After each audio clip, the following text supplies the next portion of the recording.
Hey guys, so this is my second video. I thought this was an interesting one because in my last video I did kind of like an off-screen unboxing, and I sort of was just kind of going through my thought process on, you know, why I might get some of these accessories and things. And one of the things that I mentioned was that I got a cage for it. And so if you don't know what a cage is in reference to a camera, which if you're looking at a point and shoot, there's a good chance you might not know what a cage is. Basically a cage is like this little metal piece that goes around your camera, and it's good for a few different things. It can help if your camera takes a tumble or something and, you know, smacks against something. You've got like a metal piece there that more than likely is gonna protect your camera.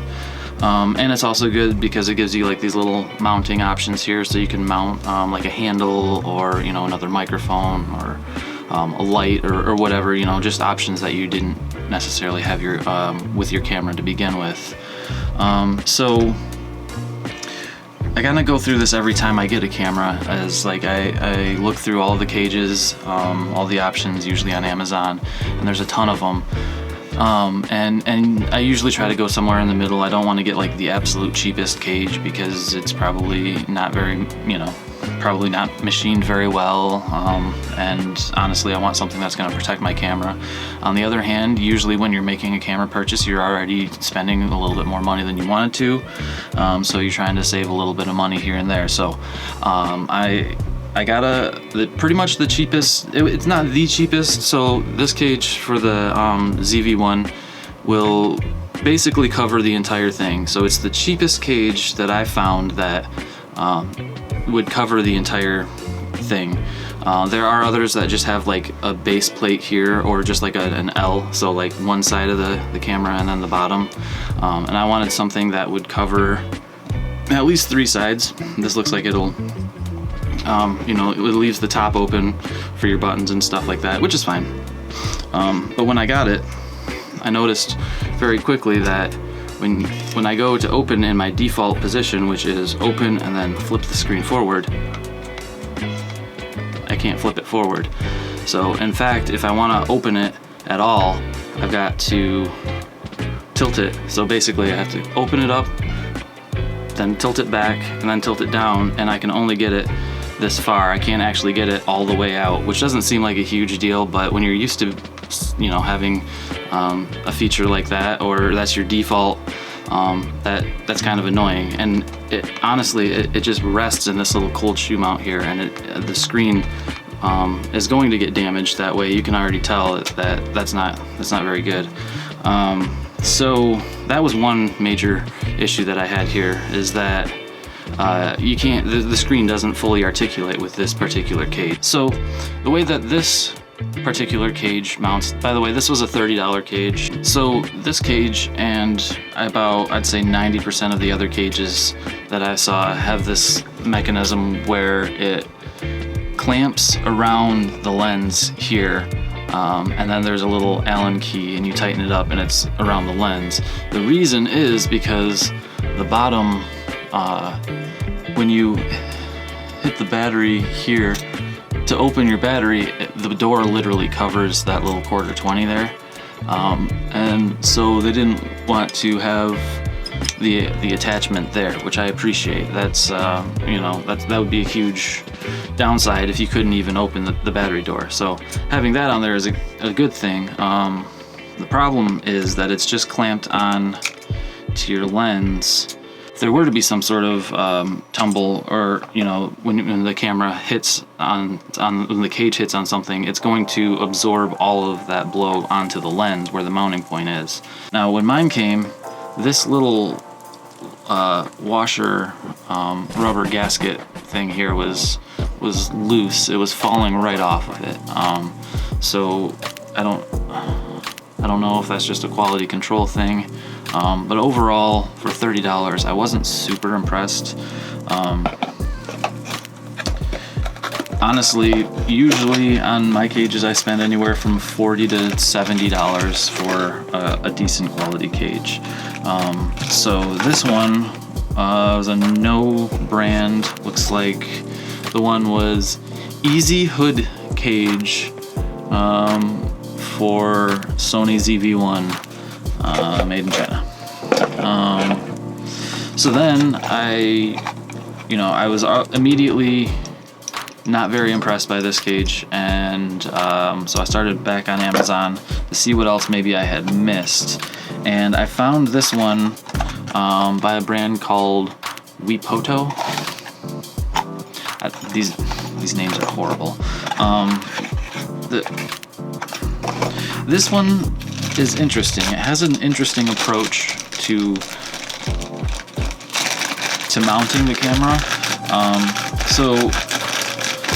Also when I was buying this cage, there are a ton of them on there that have this little handle piece right here that gives you a little bit more of a grip. I didn't think I really would want or need that. I have big hands and I just kind of wanted to keep this thing small. I was wrong. I definitely need and want the little handle like I have on all of my other cameras.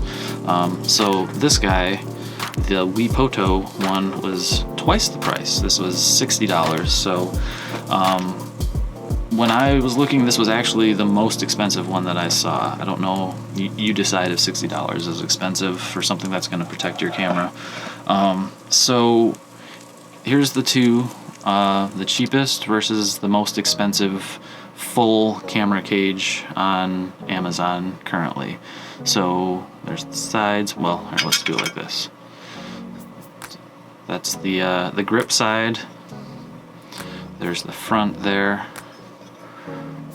There's the screen side. Notice this one has a cutout right here, which looks like it's going to be way better than that. Top, if you'll notice, this one has 3 little 1/4-20s, and that's it. This one has one 3/8 and a 1/4-20 over here on the grip side, which is actually kind of cool. I like that they split that up a little bit. Oh, and then, so like I said, this one clamps onto the lens. This was one of the only ones that I saw that actually had a different approach. So you can see they have, maybe you can see it, yeah, so they have this little piece that extends out and mounts onto the bottom of your camera where it should be, and that'll also allow you to open the door to the battery. So I'm going to go ahead and put this one on there and see how that looks. Also, just the feeling alone of these, I mean, there's not a substantial difference in the weight, but I can just tell that this one here, it has a much better build quality. Also, there are different options on Amazon. You can get the all black version. There's I think I think this was the gray version, or it was supposed to be the gray version, I don't know. Yeah, and then they have like a black handle or a wooden handle, and then they have some other options. So if you're interested, I'll put the link in the description, I guess. Just comment if you're interested in any of that kind of stuff. But yeah, let me put this on here and then I'll give my final thoughts. Okay, so already this is a little bit different in how a normal camera cage would work. Normally you would just pop the camera in and screw the 1/4-20 screw on the bottom.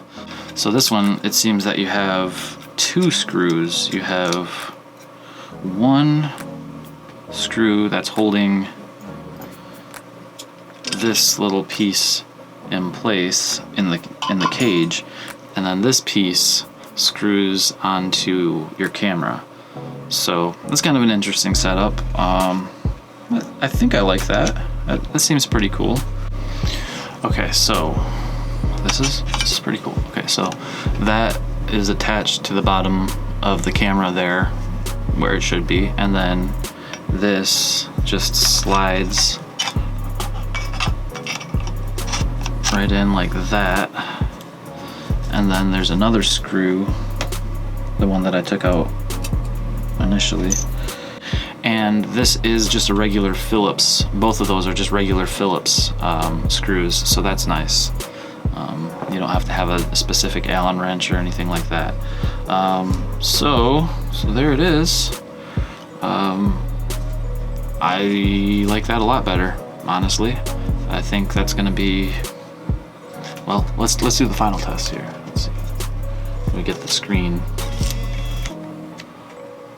Okay, so there is still a little bit of a play here, but it's much better. It still allows you to fully articulate the screen here. It's just this tiny little gap here, but honestly that's okay. I like these little things here. You can attach them to a strap, so if you're going full on tourist mode, you can just stick it, you know, right here, put it up high like you're playing the bass in an emo band. Yeah, so thanks for watching. If you liked this video, give me that thumbs up. Comment below if there's any other content you wanted to see on the Sony ZV-1 or any other camera. I've got a C200, a GH5S, and a Zcam, the E2 M4. It's a really cool camera, kind of a quirky camera, but it's a cinema camera, and all of the quirks that come with a cinema camera. Yeah, like, subscribe.